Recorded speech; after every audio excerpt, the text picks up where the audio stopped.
in general, we like to think of good, better, best options when it comes to cabinetry. Stock cabinets, we'll go over the definition of stock in a minute. We consider generally to be in the good category, semi-custom to be in a better category, and custom in the best category. That said, it's important to understand that there's also such a thing as a good stock cabinet, a better stock cabinet, and a best stock cabinet. Yeah. There are a good custom, a better custom, a best custom. Dennis and I were talking, preparing for this, and there are some custom, I'm going to use air quotes there, custom cabinets that I would take a stock cabinet over them any day of the week, right? There's some pretty poor custom cabinets out there. There's also furniture grade custom cabinets that are out of this world. So it's important to understand that each category also has its good, better, best. Okay.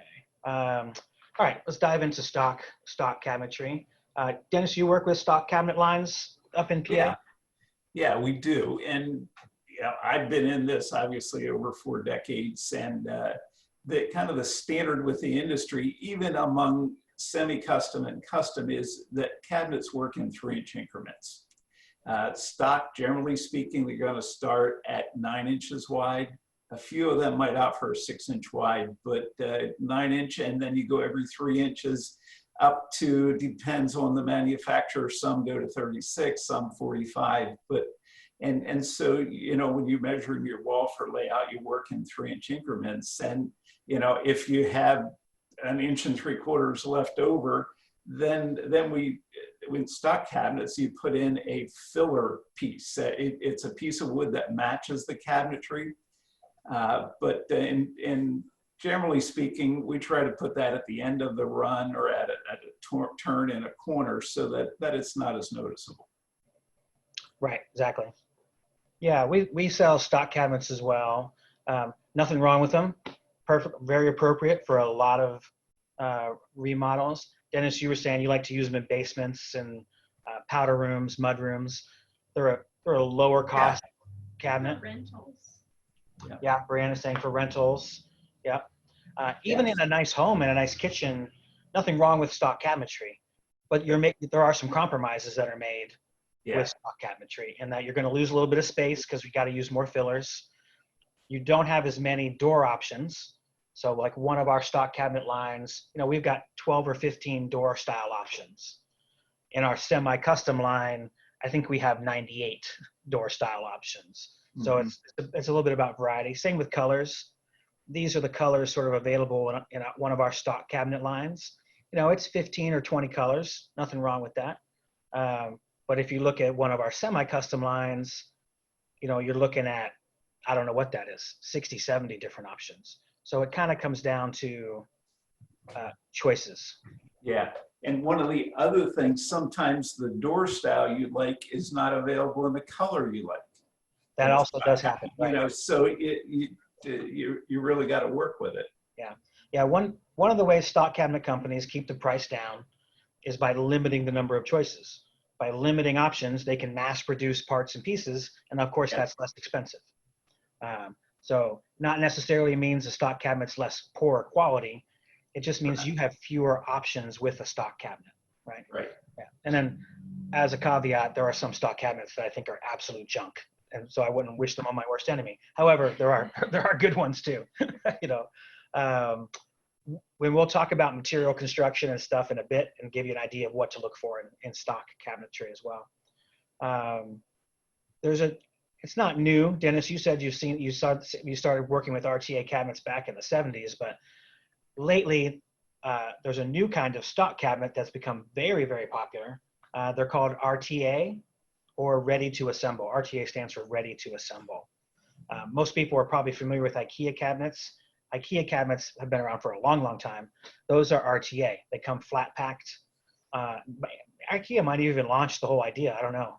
They've been doing it for a long time. They may have. Yeah. Probably. They're like flat pack everything. Yeah, they flat pack a house for you if you want to.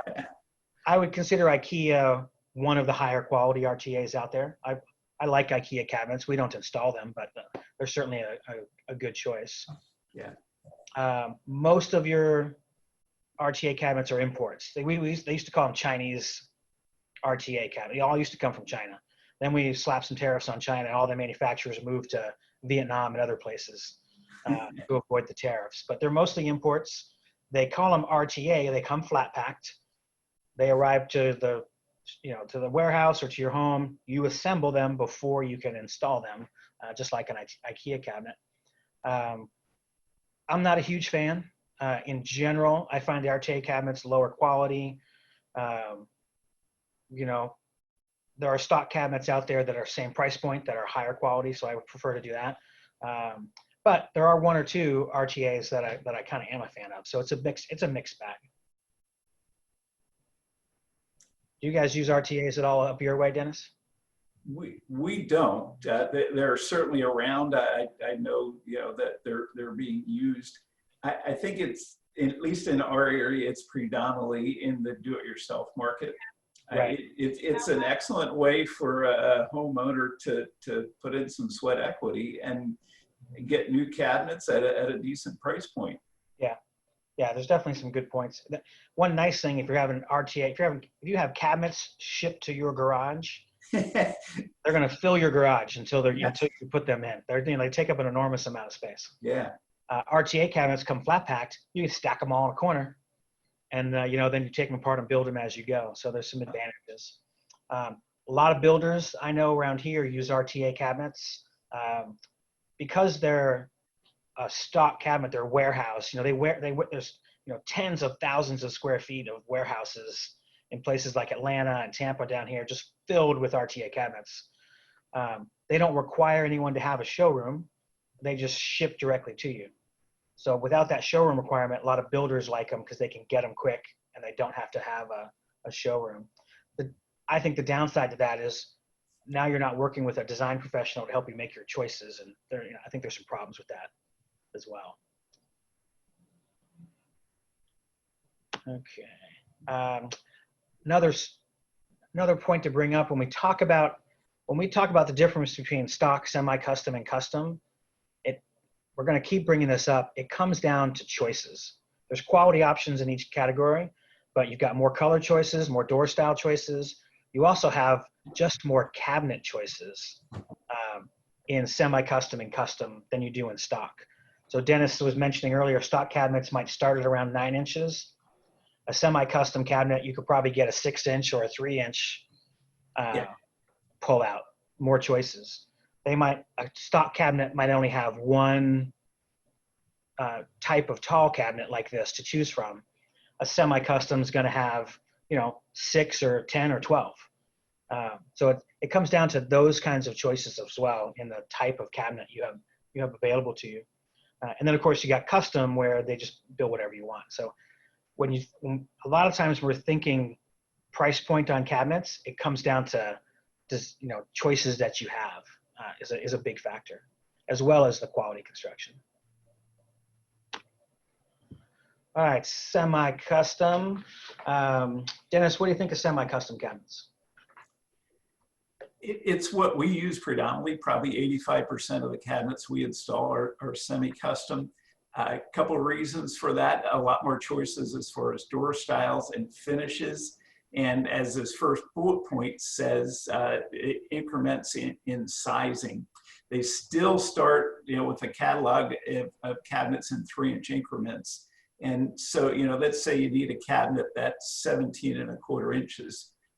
You're going to pay for an 18-inch cabinet, but then tell them to reduce it by 3/4 of an inch. So it doesn't add a crazy amount of money to it. And just it's the options that's a big deal. The cabinet company, which is Centra, is the semi-custom company we work with, and any Benjamin Moore or Sherwin-Williams paint color you want at no upcharge. Oh, that's nice. Most people, that's way too many to choose from. Right. Yeah, that's a big book. Yeah. It just becomes overwhelming. Yeah, but it can be nice to have that kind of flexibility, but yeah, it could also be really overwhelming. Yeah. And I would say that the advantage there, especially when you're working with a professional designer who really knows the colors. Right. And, at any project, once it comes to the colors, the hardest decision is making that first one. Once you pick one color, then you can marry everything else around it. Yep. And when you keep saying, oh, but they're all so pretty, and you're never going to get anywhere. Okay. You got to make one decision and then you work with it. Yeah, pick a focal point and then work around it, or Yeah. pick maybe 2 focal points and start to work around them. Mhm. Yeah, I agree. Yeah, we're like you. We do mostly semi-custom. For me, it's the sweet spot of cost and value. I think there is a ton of value in a semi-custom cabinet for the vast majority of people. Mhm. And that 1/4 inch sizing at no additional cost is great for the designer. It gives you a lot of flexibility. Sure. Again, semi-custom, here's just an example of some of the unique cabinets you might get when you move up to a semi-custom line that might not be available in a stock line. Mhm. These kind of unique organizers. This corner drawer, we don't use a lot, but it can be a lifesaver in the right circumstance. Yes. So that sort of those cabinet options are a huge benefit to semi-custom. Same, here's a couple more. These lift-up doors, which we love. These sort of pull-outs. There's another tall pull-out option. These kinds of choices are great to have in a semi-custom line that you just might not find in stock cabinetry. Yeah. We fairly often have people who they start off saying that they're price conscious, they want to stick with a stock cabinet, which we're perfectly fine with. And then they realize that, oh, they don't offer the pull out or the turnstile base in the blind corner. But they're aware that they are available aftermarket, which they are, and we can buy them and install them. But pretty soon it becomes more expensive than if we just started with a semi-custom to begin with. Yeah, we see that a lot too. We do cabinet refacing as one of our services. We see that a lot with refacing. Refacing can be really economical, but then you start modifying cabinets and adding drawers and pretty soon it's cheaper to do new cabinetry. That's so, right. Yeah, that's an important thing to keep in mind. All right, custom cabinetry. Brianna, you used to design custom cabinetry for a number of years. What do you think? Custom cabinetry is great. There are unlimited options. Anything you want, they can make for the most part. Yeah. Definitely not economical. Very high level of finish, form, and function, but also a high cost. Yeah. Couple things I like to point out with custom. Certainly a good custom cabinet builder, fantastic fit, form, and finish. You do want to work with a designer to help you design because they don't come in these standard sizes. You want to work with a designer who understands cabinet design. But you're looking at a much longer turnaround time. So we didn't really talk about that, but if we go up to stock cabinetry, because they're stock, because they're warehoused, you can get stock cabinets in 1 to 4 weeks delivered to your door. With our semi-custom cabinets, you're looking at more like 6 to 8 weeks, so a little bit longer, because semi-custom cabinets are built to order. They're not sitting in a warehouse somewhere. We order them, and then they start manufacturing them. Custom cabinets, even longer, 8 weeks, 6 to 16 weeks. I'd say 12 weeks, pretty common lead time around here for custom cabinets. Yes. And then they do tend to be quite a bit more expensive, but you get whatever you want, to a high degree of personalization, which is nice. I think semi-custom for those reasons is like really great for remodels, just because you don't want to go 16, 12 weeks without a kitchen when you're remodeling. Right. Who wants to wait 4 months for their cabinets? If you were building a home and like had a year, it might be a good option. Could make more sense. Yeah. Mm-hmm.